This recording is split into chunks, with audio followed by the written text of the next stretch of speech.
এই দেশকে কেউ কিনতে পারেনি, এই দেশকে কেউ দখল করতে পারেনি। বেগম জিয়া বলেই আমাদের অক্ষত থেকেছে, আমাদের সার্বভৌমত্ব মজবুত থেকেছে।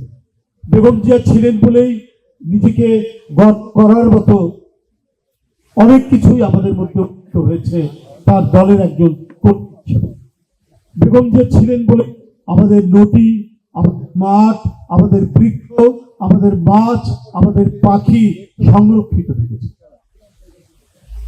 তার জীবন এবং তার কর্ম নিয়ে এই যে বগুড়া মিডিয়া এবং কালচারাল সোসাইটি যে আয়োজন করেছে, এটা এমনিতে বলা হবে যে পরিষদ, এর তাৎপর্য, এর গুরুত্ব এবং এর যে এটা যে প্রেরণা তৈরি করবে গোটা গোটা জাতিকে, এটা করবে।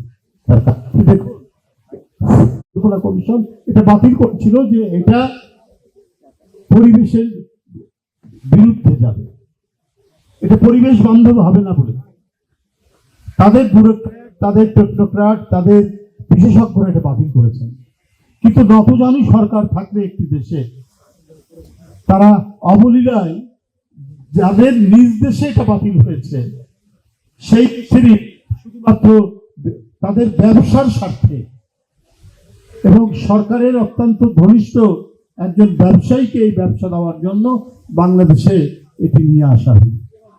একইভাবে রামপাল বিদ্যুৎ কেন্দ্র, সেখানেও কিন্তু ভারতেও এটা চেষ্টা করা হয়েছিল, সেখানকার মানুষ প্রতিবাদ করেছে, বিশেষজ্ঞরা প্রতিবাদ করেছে, সবাই প্রতিবাদ করেছে যে না, এটা যদি এই সুন্দরবনের কাছাকাছি যদি করা হয় তাহলে আমাদের বনজ সম্পদ, আমাদের বনজ প্রাণী এগুলো ক্ষতিগ্রস্ত হবে, ধ্বংস হয়ে যাবে। তারা করেনি, বাংলাদেশের তৎকালীন নতজানু সরকার সেটি করেছেন। কিন্তু বেগম জিয়া দুইবার প্রধানমন্ত্রী ছিলেন, তাকে দিয়ে তো এটা করানো সম্ভব হয়নি। তাকে দিয়ে করানো সম্ভব হয়নি বলেই তাকে দীর্ঘ সময় ধরে নির্যাতন ভোগ করতে হয়েছে, কারাগারে থাকতে হয়েছে, তার অসুস্থতায় উন্নত চিকিৎসা দেওয়া হয়নি, তাকে অসুস্থ হয়েছেন সেটাও পরিকল্পিত চক্রের অংশ ছিল, তাকে অসুস্থ করা, এমন অসুস্থ করা যাতে ধীরে ধীরে ধীরে ধীরে তিনি মৃত্যুর কোলে ঢলে পড়েন। তাই করা হয়েছে। উনি যদি বাংলাদেশের গ্যাস, আমাদের এখনো প্রচুর গ্যাস আছে, আমাদের এখনো কয়লা আছে,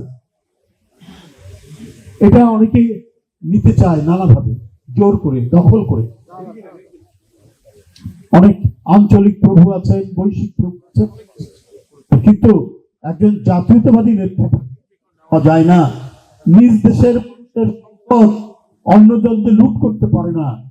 তার প্রমাণ হচ্ছে দেশনেত্রী বেগম খালেদা জিয়া, যে বাংলাদেশ বিরোধী, এখানকার মানে পরিবেশ বিরোধী, মানুষের জীবন বিরোধী যে কাজগুলো, যে চুক্তিগুলো করেছে শেখ হাসিনা, সেইটা বেগম জিয়াকে দিয়ে পারা যায় না। এটাই হচ্ছে তার দেশপ্রেম, এটাই হচ্ছে তার দেশকে ভালোবাসার এক বিরাট অবদান, যেটা কোনোদিন এ দেশবাসী ভুলবে না।